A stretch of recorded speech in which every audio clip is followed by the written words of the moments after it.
when I first started, it was very much about making the music. How does the music get better? And now I have I'm blessed to have a ring of people around me who are way better than I will ever be by myself. You just look at that collective hive. So now it's like, how can I find more homes for these collective minds?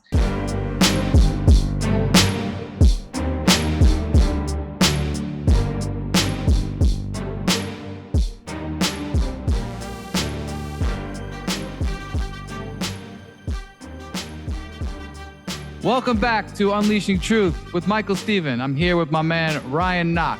What's up, man? How you doing, brother? Good. It's good to finally get you on this podcast here, and good to see you always. But let's just start off with a bang. What do you do? I don't know. I pretend to make music and noise for a living. I create music and for commercials, TV shows, and all kinds of visual media. Got it. And also handle audio recording and sound as well. But yes, it's all under the umbrella of working in the business of music and sound for commercials and film. What are some of your most famous clients? Famous clients. It's hard to say. Nike, Dick's Sporting Goods, Prudential. We do some music for Catfish on MTV. I've had music in the NCAA tournament and the NBA during the broadcast in the NFL. About 860 episodes of TV and at least 500 commercials. So it's a dynamic process. Yeah. So what's the grind like? Is it consistent or is it all over the place in terms of your workload and travel? I own my own business. So like any small business owner, it's, there are ups, there are downs. There's periods when it's super nuts. And then there are periods when it's less nuts and you're hoping that it's super nuts. Gotcha. But, every small business owner, entrepreneur, somebody starting their own thing knows what it's like. Now, you must have an extremely large travel budget because every time I'm talking to you, you're in Florida, you're in Dallas, you're in California, your second home. How often do you travel a year? Well, this year was a lot. This year, we did about 16 cities. So, it was like once every, at least once. It was probably 1.25, 1.5 trips a month. But it really was concentrated heavily into the last 3 months of the year. So, we were doing a city every 2 weeks. So what do I do when I go to these cities? So like, it's a combination of like, we were doing some work in the city. We had a corporate client in New Orleans who we made a track for, and then they were using the track at this event. And then I was the musical director of the event itself with my business partner. And then, the other stuff that I'm doing in these cities, Los Angeles, Dallas, Chicago. So it's basically networking. We're, traveling to meet, new clients and existing clients who are advertising producers, people who make commercials. And so there's like award shows that are happening in all these various cities. And so we use the award show as an opportunity to do happy hours, meet new people, connect other people, celebrate the business, and, do a lot of drinking and eating. Mostly drinking. Sounds like you're in the advertising business more so than the music business. Is that right? It's kind of, or like advertising because of music, using music to be in the advertising? People, I used to think of people like, oh my God, the music industry is crazy. And, Mike and I know you from, when we were running a record label out of my dorm room, but like,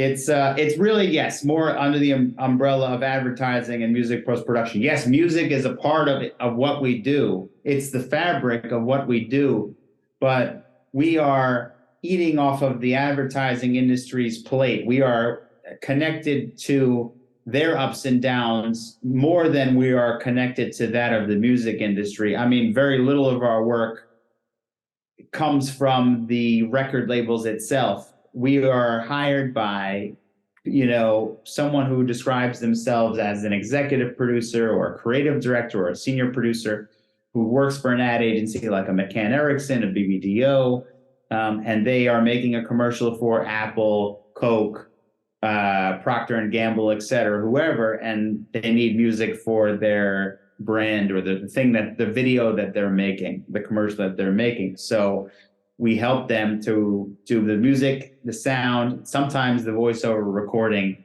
And that could be a popular song. It could be, making a completely original piece of material, or it could be grabbing an indie band's track and throwing it in there. So since you brought it up, when did we meet? I believe we met in Bucknell University in 2003. Yeah, Mike thought he was good at basketball. Still thinks he's good at basketball. It's a no. It's one of those things that, just a given. No is no. Mike has an excellent jumper, and that's where we met. We met on the basketball court freshman year in I can't remember. Yeah, you were wearing a blue Jordan headband, and I was like, who is this prick walking around like he owns the place, trying to take all the shots, taking all the last second shots, and you were making them though. So, but I liked your swag on the court. You had a confidence about you on the court, and then what happened? I think we were in accounting class the next year, and you approached me, and I was like, oh, this guy's not all right. He's just a tough guy on the court. Off the court, he's a good dude. So, and I like that. That's how I am. So naturally, we got along. So, yeah. No, that's accurate. But really, where we really connected is we were both fucking our intermediate accounting class up, and we said we have to not. So we got together and we studied together with another guy, Kai Van Irani. Yes. I think he still lives, and I haven't caught up with him in years, but we, and then Mike also helped me, Mike helped me, we collaborated on marketing some hip hop artists' albums that we were putting out while we were at Bucknell. So that was fun too. Yeah, because I remember freshman year, you were working with Holland Mack, and you were working with the Buck Down compilation, working with some of the other guys, John Blake, rest in peace, love him, a few of the other guys. So what happened? You kind of came on campus, and how'd you meet? You kind of met some people, and you're like, hey, I'll produce music, and these guys were like, hey, we can rap. How'd that work? Yeah, pretty much. I mean, well, not actually. It was our mutual friend Jay Rose. Oh, my man. Yeah. I think he put out. Okay, no, I have to back up. It was three people: Brian Murray, Dave Myers, and Ruben Kwanzaa were doing a show called The Word. It was like the only hip hop radio show at Bucknell that was on through the college radio station. Right. And they threw out an email, and that basically was like, hey, we're trying to get some people to collaborate on stuff. We want, and just connect. Come to the radio station this day. And that's where I met Jay, and I met Ruben and 2 Feet Dave 2 Feet and Brian and Jay Rose, and we started making this album that was ended up having 20 people on it. And, I'm still friends with a lot of these people to this day, including Holland. I still work with Holland. That was it was weird because, we were in the middle of Pennsylvania. There's only 3,000 people at school, and you didn't expect to find this community of people that were making shit. And, bam, there they were. And we had this is 2004 and 5. So like, it's not like everybody in there, like now it's so easy to get equipment. Everybody makes beats. It feels like, but at the time there was only a couple of us that had like, you know, a remote recording setup. And so we were working in Larison in Jay Rose's dorm room to just crank these tracks out. You know, 3 producers. There's another me, Jay, and this other producer, Linus. Devin. And I was a floor below you trying to sleep. No respect. I didn't know at the time, and had I known, I still would have done the same thing. Exactly. But you know, like it was fun. It was the time we didn't have a care in the world. We're just learning. I was just learning. I did a little bit of work, you know, getting my production shop started when I was in high school with some beat making software, but I really started to like sharpen my axe when I went to Bucknell and was working with Jay and was working with a number. You just learn more when you're working with a number of artists. So that was cool. When did you know, let's backtrack and then we'll get back to Bucknell. What made you fall in love with music? What were your inspirations? When did you think, hey, I want to do this for a living? Well, it was my buddy Mike Antonides from Leonia, New Jersey, where I grew up. He was like doing these text battles. It's like 2001, and he was doing these like online, you know, just write your own rap battles, not audio recordings. And he wanted to participate in the audio battles. And he was like, we need to get some beats. You know, do you have a beat maker? I went to Staples and I bought this cheap computer program called Acid DJ. And I just like was up all hours of the night thinking like, oh yeah, the first 10 beats I ever made were fire. They were fucking terrible. But I worked. I can attest to that. Yeah. In fact, my beats still suck, but they suck less than when I first started. They're good now. But like, he was the first person that was like gave me a reason to start making tracks, and then I fell in love with the process. And then I didn't have any musical education, but my father bought me a Triton keyboard, like a Korg Triton keyboard that was like 61 keys, and I started teaching myself keys and using that to help create tracks, you know, and continued to like learn from engineers that I was working with, you know, just collaborate, just taking a little piece from everyone's bag.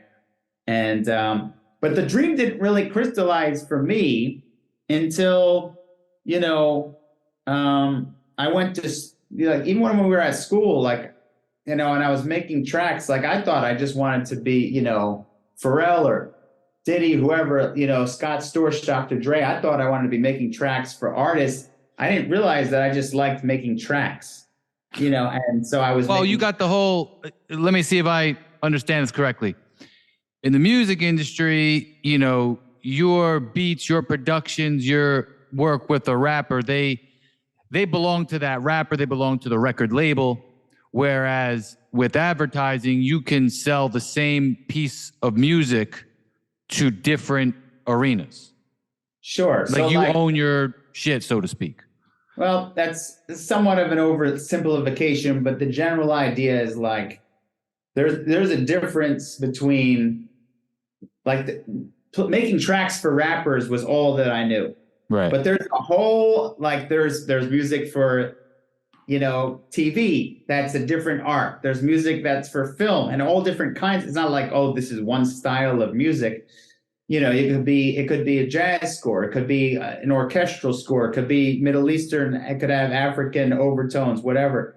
You know, you have all the different genres of music that just are molded by the medium that they're made for. Video game music is an arena that I haven't even touched, but there's all this other stuff that lived beyond just music for the radio. Some people, they knew that they wanted to be a film composer. They knew they wanted to make, you know, this for whatever video game. And for me, it was, I wanted to make records and win Grammys. But then at some point, like I realized I just liked the art of making music in general for film and TV. And, you know, like I love the NBA on TNT's theme song. I love the NBA on NBC's theme song.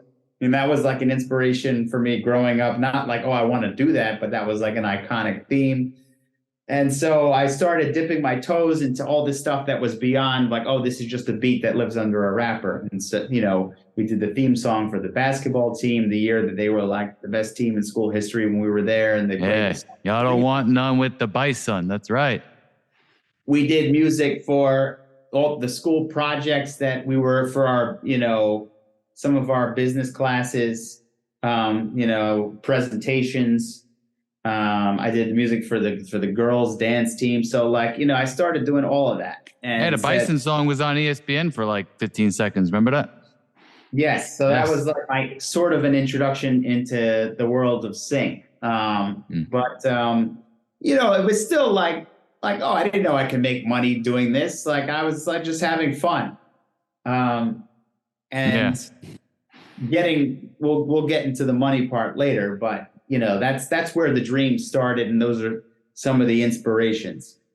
Shout out to Mike Antonitis. He got you rolling. Right? Shout out to Mike Anton. Yeah. Hope he's doing well. So back to Bucknell. So you had the album, a couple albums freshman year, then you linked up with Zeke Knox and Young Foe, right?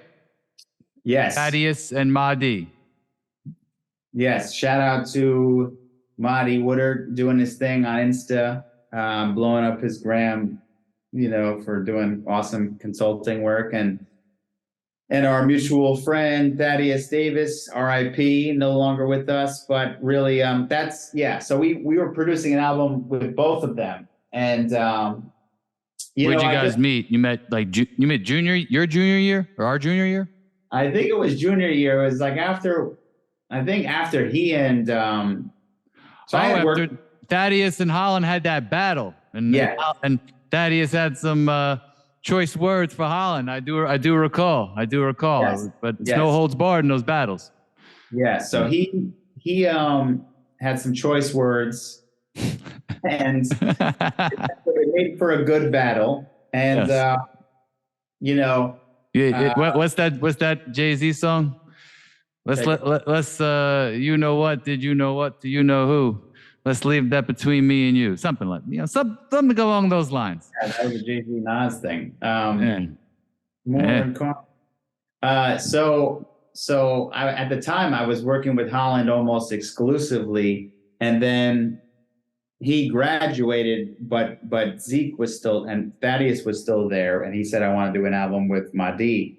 And so we started working on stuff, and you and I had conversation. I knew that you were well versed in the business or just hip hop, and it could use some help, pushing it out in some capacity or other. I was trying to not do it small. We were trying to make a legit endeavor and really move some units. I mean, we printed up 1,000 CDs at a time when now forget CD. CD became MP3. MP3 became streaming. Yeah, but you guys were hustling. I mean, John Blake was a great hustler. Holland, from what you told me and what I saw, Holland was a phenomenal salesman. Even Mahdi is a phenomenal salesman. Yeah. Mahdi, I look forward to hopefully speaking with him in the future. But I mean, you told me he was doing great as on a consultant business on the gram. I'm like, it doesn't surprise me. He had always had a great mind. Definitely seemed like someone who would research something and then just go at it. He wanted to know how the sausage was made. Right. Holland was good just like with people. Mahdi is good with people, but Mahdi, wanted to know how the sausage was made, and now he's the best marketer I know. I mean, I differentiate between marketing and sales, but just really sharp guy. And, he's already doing big things. He's going to do bigger things. Yeah. Thaddeus, rest in peace. He, we actually saw him. I think we both saw him. The 10-year reunion. 10-year reunion, right? Yeah. I was happy to catch up with him. The month before, he passed. But he always reminded me of 50 Cent. Yeah. Oh, because he had that kind of not only that background, I think he was from New York, but he also kind of had like, he was always able to just put a hook together that just sounded so great. Even whether it was a hook or a bridge or a chorus, doesn't matter. Any type just in the middle, like he was always able to like utilize that. And it was like effortless. It wasn't like, some rappers have to force it. He was very just like effortless with it, He was. Yeah. And he was more lyrical than 50. And I thought that he could kind of sing. And I thought he had a lot of upside. Yeah. Could have, there were other things that happened that, or why we stopped, collaborating after the album was made. But like, for the most part, not even for the most part, I enjoyed all the time working with him. My only wish is that we could have worked together more, and saw where that would have gone. But we made an album and we put it out, and and Mike helped with that, and that was. Listen, I didn't listen. I had nothing to do with the sausage. That was you, those two, and whoever else you featured on the album. What did I do? Listen, I helped hold strategy meetings. Yeah. So we had these strategy meetings where we would get together in Blue Stucco once a week or so, and we would talk about what to do with this upcoming album. What else? We had to work on marketing tactics.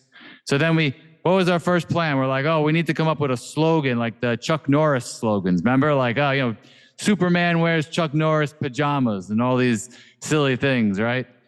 I completely forgot about all of this until we started talking about what we were going to talk about on this show. That's why. Hey, listen, that's why you had me help you, because I remember. It's so valuable. It's so valuable, and we put a budget together and said this is where we want to be, and the budget, and a plan, and we made T-shirts, and decided how we were going to slowly release this. Speaking of. Oh my God. Nach Grail. Feel this.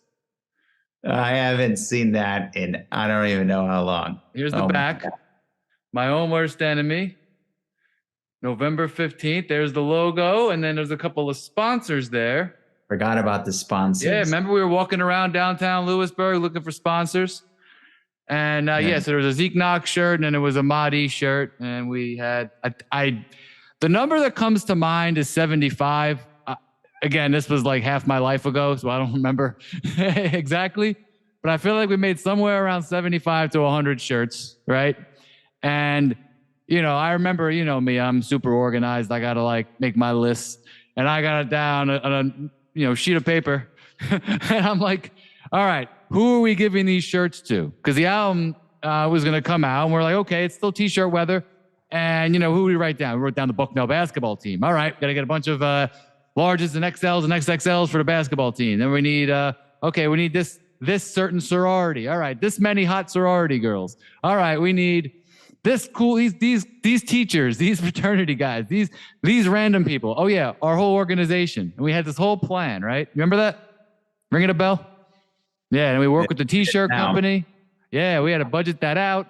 It was a beautiful plan because the album was supposed to come out in mid-October. So we were going to wear the T-shirts from September to October. Problem is there was a delay, or there was something that had to get remade, and it pushed the album back a month. And now we're trying to wear the shirts from mid-October to mid-November in middle of PA, and it was freaking 40 degrees already. By the time Halloween hit, it was like 30. What was that? There were two things that delayed. Two? One was there was an artist on one of the records that was was involved in, let's just say, religious organizations, and he didn't want to be on a song that had profanity on it. So we had to reprint the CD without the profanity, which was, isn't like they had already, it sounds like not a big deal, but at a time when you were printing stuff to CD and they had already started the process, it set us back both financially and time-wise. And then the second thing was they said, because Mahdi played football, that he couldn't market himself as an NCAA athlete, even though he wasn't playing that season, because he had played the season before. They said, you can't, we have to clear it with the NCAA. And we didn't get the clearance to put the CD in the actual bookstore. We were making the majority of our money until December, or it was something like that, November, whatever it was. Yeah. They pushed the whole thing back again. Like this. We didn't want to release it without having it in the bookstore, because you and Holland had a lot of space in the bookstore. And, what's funny is I wish, for anyone from Bucknell ever watches this, I wish we had access to the bookstore that there is now, because that thing is a behemoth. That thing is like 10 times the size that it was. We could have had like a whole section there. We could have sold a few thousand copies of, a fictional CD. But no, what's funny is that the NCAA thing, he wasn't active anymore, right? I don't know what the real, it just shows you like the whole. I'm not going to go on a rant about the NCAA, but you remember the NCAA. That's the story we got from the athletic director. Yeah. No, but that's not. I don't blame the school for that. I blame the NCAA, because I've seen a lot of things over the years. It's gotten a little beher now, but that's an NCAA thing. Oh yeah, now forget about it. And this was at a small level. Like nobody was going to pay attention to this, locally marketed album. I mean, it was like a stupid, rule this decision at the time. Anyway. Well, since you have an accounting background, you understand this. That was a rule-based thing versus a principle. The rule, they were following the rules, whereas the principalities of this whole thing, just leave it alone. So that's. Well, what I was told is that Holland broke the rule, but maybe they were willing to let it slide because he was on a winning team, and maybe he was in better with the athletic people. I have no idea. Phenomenal salesman. I don't want to start to speculate. All I can tell you that the answer that we got was what I just told you. Yeah. And No, but that was interesting. But back to what you said about we had to get the whole distribution. Like we had to create the product. So when you had physical CDs, you had to create the whole booklet, what the CD looked like. We had to work with the vendor, obviously, to create the CDs and everything. So as soon as you change one thing, everything changes. The artwork from my roommate at the time, Jason Nyrup. Shout out to Jason. Shout out to Jason. He did a great job. He did the website, did the artwork. He took the picture. He took the photos that were on the cover, and now he's working for Moderna. Cool. Thank you for that factoid of information. I just looked at it on LinkedIn. I was like, oh, look, he's doing his thing. Anyway, so it was a rigorous process, and it was involved. It wasn't just, make music and go sell it. Like we had an operation and, learned a lot and,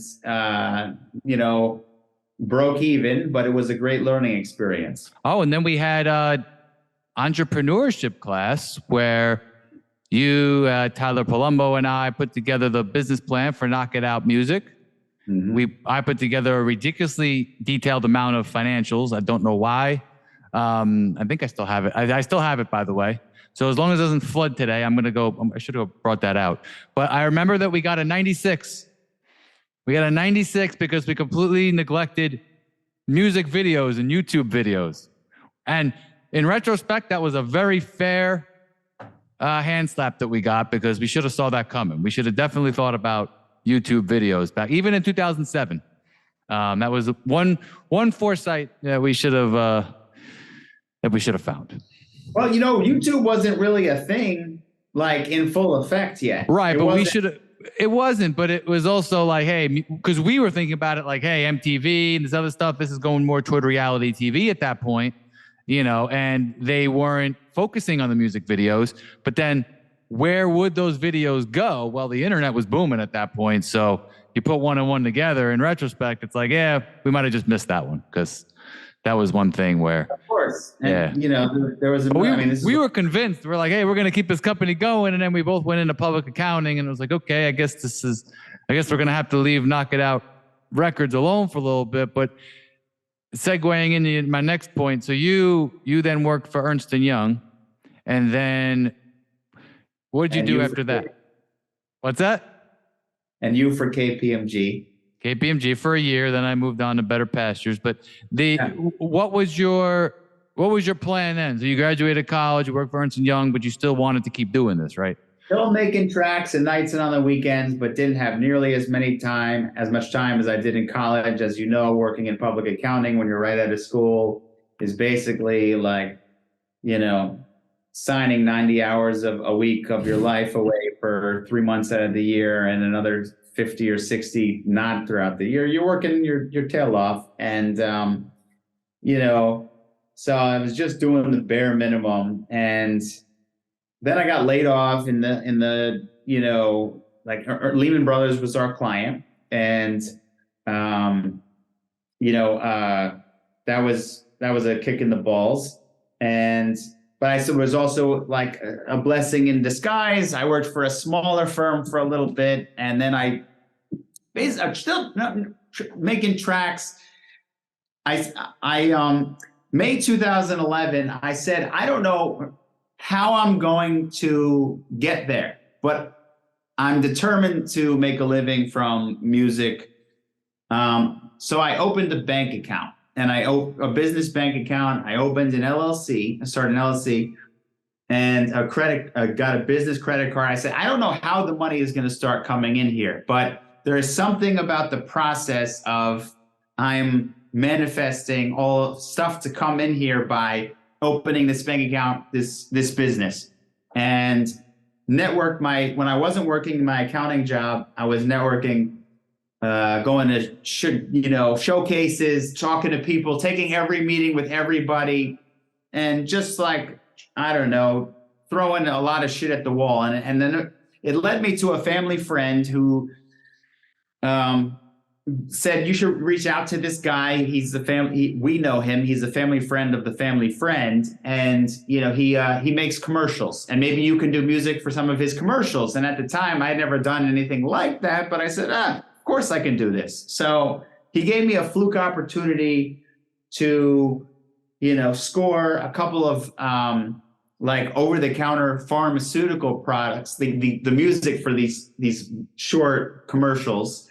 And, you know, so I would be like at my desk calculating quarterly tax payments for my accounting clients. I'd run to the bathroom stall to take the phone call from the creative director at the ad agency and take their notes and be like, oh yeah, like I'll have, you know, the next round of demos for you, like by tomorrow morning. And then I'd go home after work, after my accounting job, I'd work on the music until 4:00 in the morning. And after about a month of back and forth, these two spots ran, and I said, shit, you know, if I could, you know, make this kind of money and do 10 jobs a year, I could, you know, leave my accounting job. I could make a teacher's salary. Even if I could, you know, make a teacher's salary, I'd be happy. So like, I didn't know how hard it was to like, you know, get those 10 jobs a year. And so for a while I was I left my job in December of 2011, thinking the work is going to roll right in. And, you know, like I had some good referrals and some leads, but nothing really was like clicking until year 3. And, you know, when I had my first big consistent client with Prudential advertising, and like I was doing like 20 videos a year for like 4 years, like, or something like that. And what'd you do? Did you make music for like, invest in our retirement program, our insurance products. They had these 4-minute explainer videos, you know, they were, you know, exactly what you envisioned.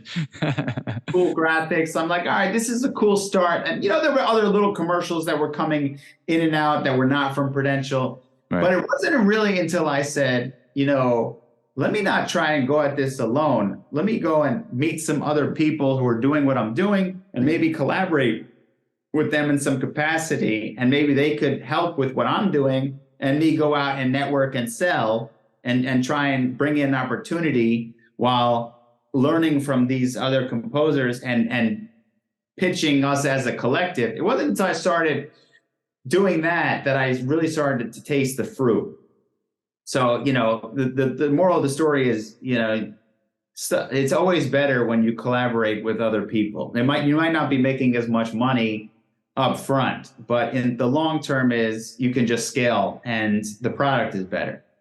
So that's the simplification of how I got to where I am now. Well, I think one thing you also did was you got your CPA. Yeah. As a fallback plan. It's gone now, probably. But I mean, yeah, you got to keep up with that thing. No, probably that thing set sail like you in your car in this snowstorm. Probably 8 years ago. I mean, yes, I did get my CPA. Is that around 2011 or so? When was that? Yeah, I had to. Yeah. That was a reason why I worked for this small firm, because because you had to have exactly 2 years of experience. And at Ernst & Young, I had 1 year and 8 months. Huh. So I passed the exam. I had the experience, but I needed to work for this small firm for 4 months just to get the certificate. And I don't even use the fucking certificate anymore. But no, but it was great that you had it as a fallback plan. I thought that was really smart. I remember I told a lot of people yo, it's brilliant. He got it as just in case it doesn't work, but now he's going to go into music full throttle. I think that took a lot of balls, and I think that's something that should be acknowledged, man. I'm proud of you. I think you're living your dream. I think that's great. I know you're humble, but that's a great thing. The other thing is, reminded me of this, is that when I interned at KPMG, they told us on our last day, you need this amount of credits to start here next year. And I realized I was 12 credits short. So I had an option of doing online courses at local colleges, cooking online. I couldn't believe these things were actually being offered.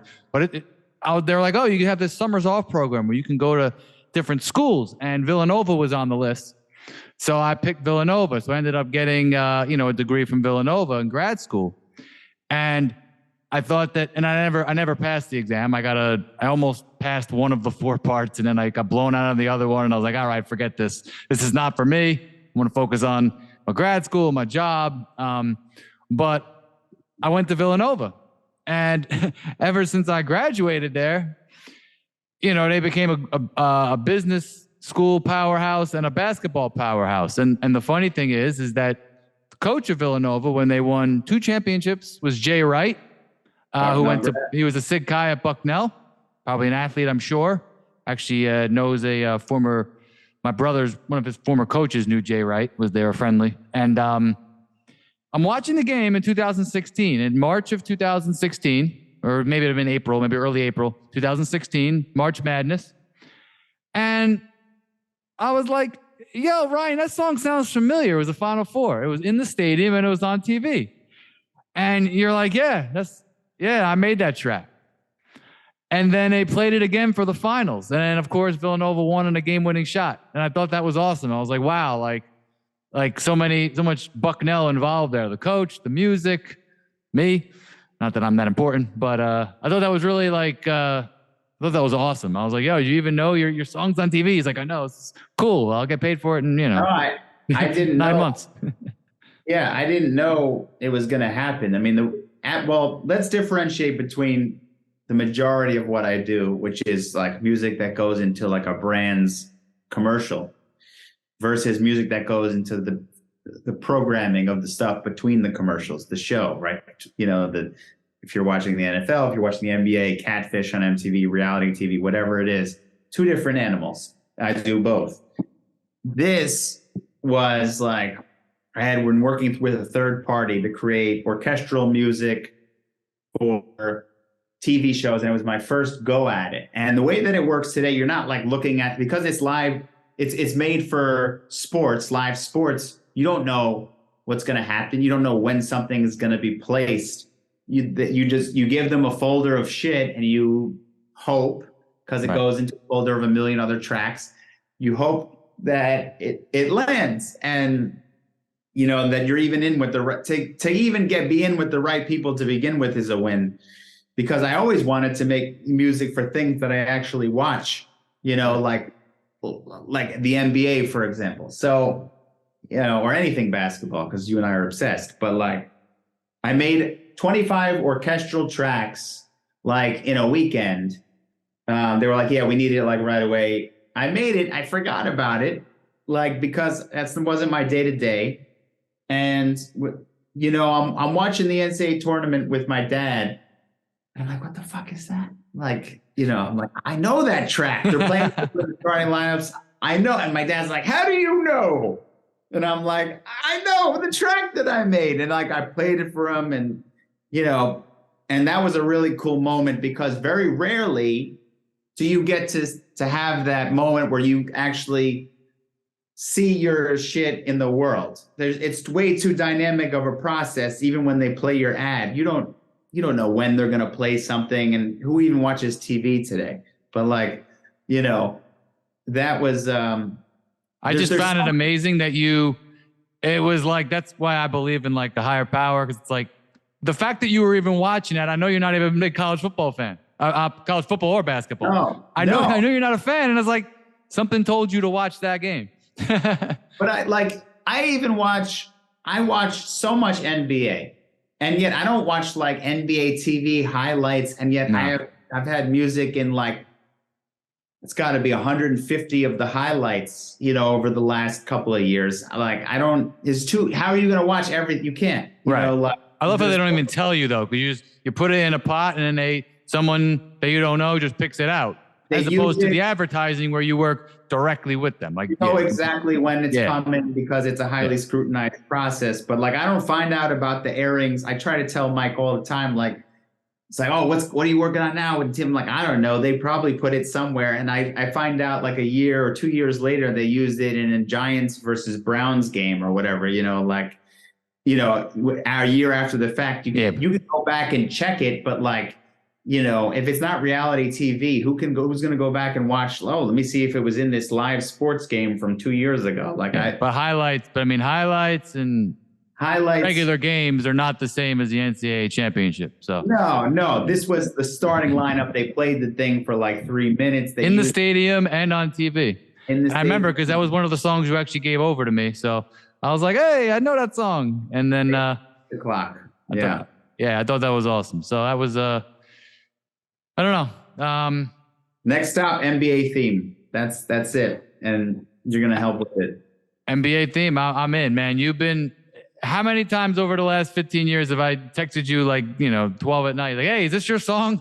It sounds like one of your emotional, motivational songs, I'm inspired. I'm inspired right now.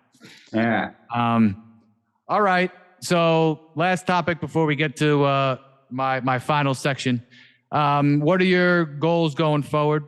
Where do you see yourself? What are you're still a young man. You got your whole career ahead of you. Yeah, I think continuing to grow the roster of the company that I work with and the clientele, continuing to learn more tricks of the trade as it relates to how it falls in line with my skill set. Like when I first started, it was very much about making the music. How does the music get better?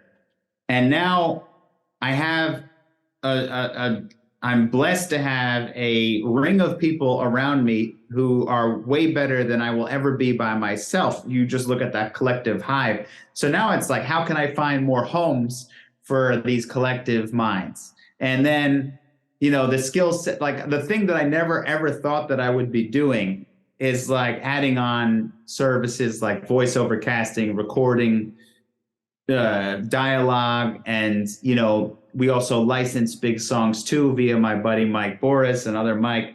So we have an operation going on, and so like it's how can I what are the things that what other things can be added on to this appetizer sampler that could be valuable to the people that I work with? How could I utilize the relationships that I have and help them while still helping other creatives in my network? That's really where I'm at going forward. And I would like to learn a new skill. I'm not sure what that new skill is. But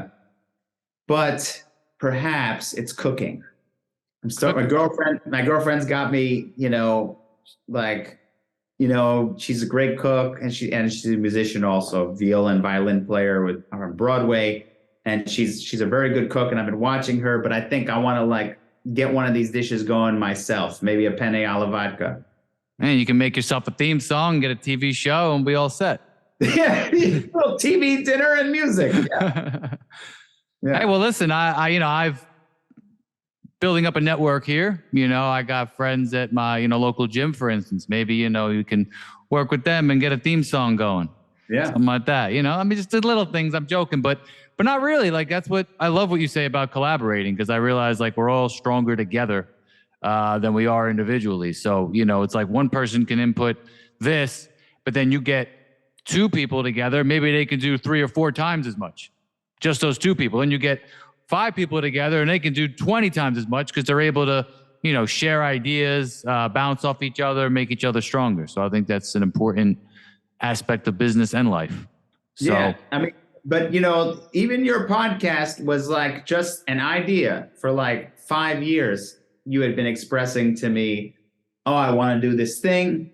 And, like maybe I was just like kind of giving you some light encouragement, a little bit of specifics, but, you made it a real thing. And so you should be applauded too, my friend, for actually, you have a better setup for podcast recording than I do. Like it's ready, it's going. You have episodes out. You got video to go with it too that I never thought you would have. And it's moving. So yeah. Better late than never. I'm a few years behind, but nothing I could do about that. You can only say, hey, it is what it is. We're starting today. Today's, today's the youngest you're going to be. We get into a new section. It's called What's the Verdict? That's what I'm calling it right now. All right. I'm going to ask you a few quick questions. All right. Not guilty. Yeah. Well, we'll see. Number 1. We're in a fictional universe. You're the GM of a basketball team. You don't have a team yet. You're starting a team. You have 22-year-old Michael Jordan and 22-year-old LeBron James. Who are you drafting and why? Fuck. That's such a good one. 22-year-old LeBron versus 22-year-old Michael, or a collective career? 22-year-old. They're both 22. Mind you, 22-year-old Michael Jordan. I gotta go with 22-year-old Michael Jordan was whooping. Before he even played an NBA game, he was whooping their asses, whooping Magic and Isaiah on the court with them, smoking them in 1984. And LeBron at 22 was leading the team to the finals. I know. But now you're taking him going forward. So it's like, look, who are you picking? I'm picking LeBron, but I have to preface that I'm a bigger LeBron fan than I am Michael, but I think Michael overall had a better career and is the better overall player. But I think at age 22, I'm taking LeBron. Okay. I'm saying for the next 15 years, though, you're still taking LeBron? Not who's better at 22, but it's like you're drafting a team and you're building a team. That's different. See, okay.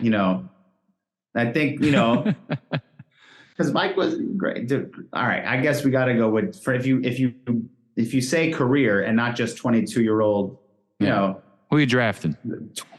Then I'm saying Jordan. Okay. Jordan. Okay. I'm going Jordan as well. I think Jordan is a better scorer and he had a stronger mentality earlier than LeBron did, but I think LeBron's a slightly better passer. Jordan was a great passer. LeBron's a better passer, better rebounder, a more versatile defender, but Jordan was a better individual defender. And I also think that Jordan faced, centers were in the lane. There was no defensive 3 seconds, but LeBron is facing better, and he fakes hand checks, but LeBron is facing better perimeter talent. Some of the guys that Jordan hit shots over, those guys are not that small anymore. Everybody, has got size. So I do think LeBron's the second best player of all time. And I would pick Jordan first. So good answer. No, I agree with everything you said. Next question. All right, for once. Number 2, I know you're not a football guy, but I'm asking everybody this. Same thing. Okay. So you're drafting them at that age for the rest of their career. 22-year-old Tom Brady or 22-year-old Patrick Mahomes?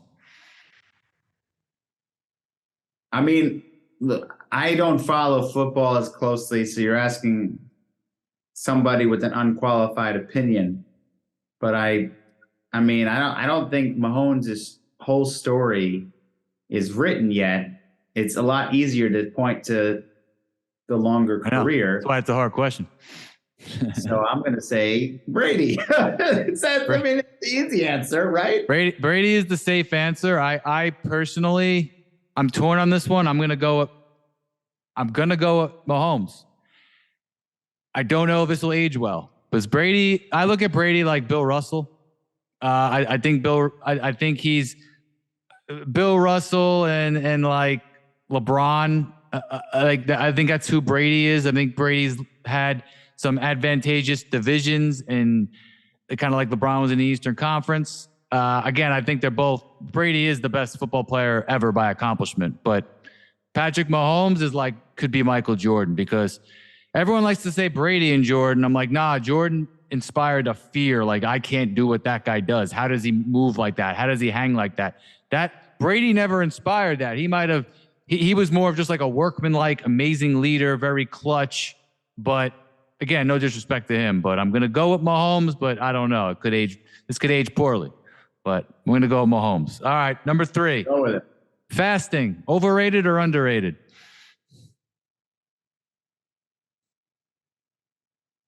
I think it's probably neither. I don't think that there's enough information on it. I don't think it's like in the public, like you and I talk about it, but I don't think the average person is thinking about it. Every time I tell somebody we fast, whether that, for me now, I'm like, 1.5 meals a day. One day it'll be lunch and dinner, and the next day it'll just be dinner. That people are like, oh, wow, I've never even thought about that. Like, well, that's crazy, because they just don't even think about it. They don't even. So like, I don't think the jury's out on it. Yeah. I want to give you credit because you were the first person to mention it to me. And yeah, because people don't know. 2019, 2020 range, and I started doing it on my own. But you were like, yeah, you do like a 20 hours on, 4 hours, 20 hours off, eat for 3-4 hours, and you're saying how much you can eat.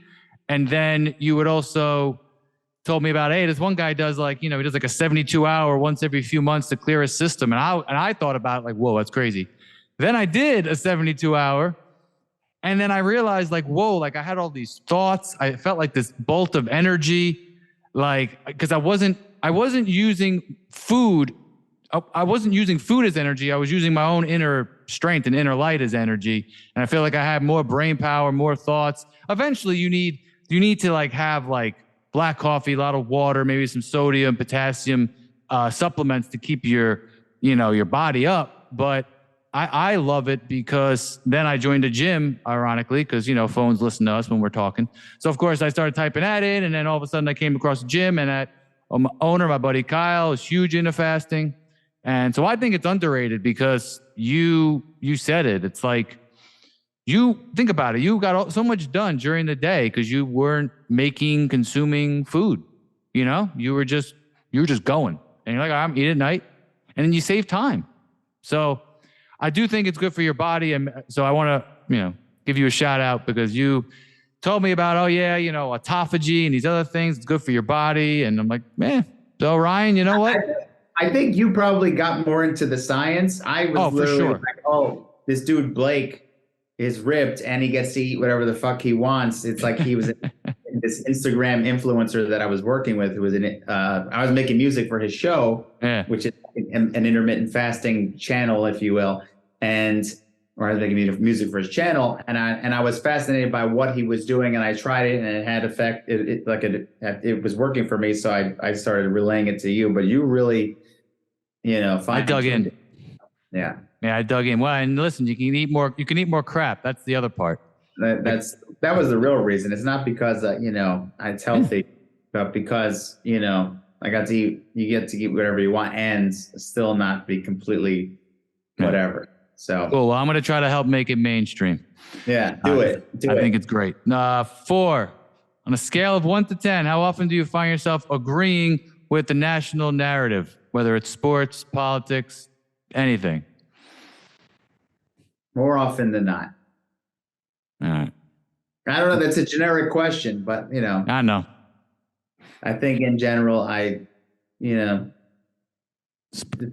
depends on what it is, but I'm not one that fights the information. Like I think, and the reason for that is I choose, like I think it depends on how much it affects other people. I mean, everything affects other people, but like we're inundated with so much information. We're inundated with news and people, especially being with my head in my phone and being an entrepreneur, that I don't, I don't want to do any extra thinking. So like, who am I to say, well, this information is incorrect. I don't have a distrust of the media. I think that there's been some, I think that there's been some bad examples where the media has gotten something wrong and it's been to the detriment of society. I don't know how, if you took a percentage and said, well, how many times did they get it right? How many times did they get it wrong? And then what's wrong? Because now there's so many, like there's hyperpolarization. So wrong is subjective now. But I would say I generally don't fight the tide. Okay. Yeah, I'd give myself like a 4 out of 10. But I think you brought up a great point, because we are inundated with way too much information, and you have to consider the source. Then you have to consider, like, you could see a video clip now and it could be doctored and edited. Like, because editors are so great now. Like, we both know this because we have some kind of experience with that. Like, you could see something and you think it's one way, and then you see a real interview and it's like, oh, wait, that was completely taken out of context. Like, it's scary how much there's so much information and you don't know where it's coming from, what context it's in. And I think that's, I don't know, something that we need to monitor going forward. But I think that's important to have open-minded conversations like we always do. And okay, speaking of that, number 5, last one. What are your go-to mindsets to achieve all your goals and your dreams? What do you when you wake up in the morning, what do you use? What kind of mental tactics to attack the day? I meditate more first thing. I have not been for 4 years, that was like my ritual. Really? And you never told me this. Oh yeah. But like, to be honest with you, the last 3 years, I have not been consistent at all, but that was a thing. Meditate for 10 minutes using Headspace. I love the Headspace app. And I have 2 things on, like on my to-do list for the morning. It's 1, meditate. Number 2, expect problems and eat them for breakfast. So I go in to a day, at least I have a reminder on my phone, which can get, a little stale if you don't have this conversation with people. But it's an attempt to remind us the day is going to throw a curveball. The day is going to it might throw good news, it might throw bad news, but if you go in expecting the absolute fucking worst, then you are mentally prepared to just beat the shit out of it. And then everything becomes easy. And that is very much a David Goggins page out of his book. Yes, I can imagine him saying that. Yeah, just, expect problems and eat them for breakfast. My mantra in life in general is I feel like I was put here to connect other people and leave them better than to connect other people to leave them. Connect other people and is essentially to leave them better than I found them. That's 2 things. So that's like, another thing that I become to live by, or be accustomed to a way of living by, much more than I am like a maker of music. But maybe music is your avenue to do that? It is, but I used to say I'm just going to become the fucking best composer, producer, and I wanted to learn all these new skill sets, and now I've sort of drifted into the mindset of like, well, what are you really doing? Right. Yes, music is the avenue for that, but like it's how can what is this? This means nothing without a home for it. And so someone has to be then looking for this thing. And maybe it's a thing that Ryan does really well, or maybe it's a thing that Mike does really well, or maybe it's a thing that Jill does really well, or Mahmoud, whoever. And so it has become my job to then say, well, if Lisa, advertising producer, or whoever needs something, how can I best serve this person? So no, that makes sense. I think that's great. I'm similar. Honestly, I think that's one of my missions is to connect people. I realize, like, it's funny. I just had a friend tell me the other day, I always want to leave people better than before they met me. And that's, he was talking about relationships, but that's true. It goes to everything in life. Like, if everybody paid it forward organically, they do it out of the kindness of their heart, not in a manipulative way, then I do think that would be the world would be a much better place. Because I think about, my mindset is, who am I and where am I going? Like, what is my mission? What am I supposed to do, in this world, as a parent, as a friend. And, back to your point about, expect problems. That's actually how I drive now, since I live in New Jersey. You live in New York, so you're even worse. I don't know how you. Well, I'm not even driving that. Well, you're not driving, yeah, but I've been in the car with you, and I've been driving in New York enough. That is stressful. So I'd have to maybe make this number a little bit higher. But when I drive in New Jersey, let's just say it's a half hour a day ballpark, I'm like, there is going to be 1 to 2 people that absolutely piss me off. I expect it. There is going to be 1 to 2 people that put my car at risk or my life at risk. I am just going to have to deal with that. Yeah, hey, listen, I care about my car, all right? And I don't want to have to deal with the inconvenience. So, but I know it's going to happen. So I expect it. And then when it happens, I go, oh, there's 1. So I got to maybe move the number to 2 because I don't want to get mad the second time. But it actually works. It literally works. It's like, all right, there's number 1. There's number 2. Okay. If I lived in New York, I'd probably move that number to like 8. Because you guys are nuts, man.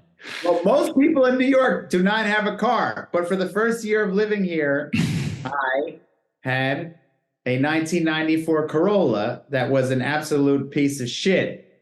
And so you just eliminate the worry about what this person is going to do to my car because it's already in the worst condition it could possibly be in. So, yeah, you just cared about your life. Yeah. Or your insurance or your money, but less possessions, you got less to worry about. So it's true. Yeah, sometimes the minimalist lifestyle. I feel like I got too much crap, as you can see behind me. But while I have it, I might as well use it. But represents who I am, I guess. So yeah. But yeah, I think that pretty much covers it. I appreciate Thank you for having me on your jam. I appreciate the encouragement as a friend and for you always being in my corner. And I hope we can, continue to grow together, man. I appreciate you, man. That's it. All right. Absolutely. All right. Peace out. Have a great night. All right, brother.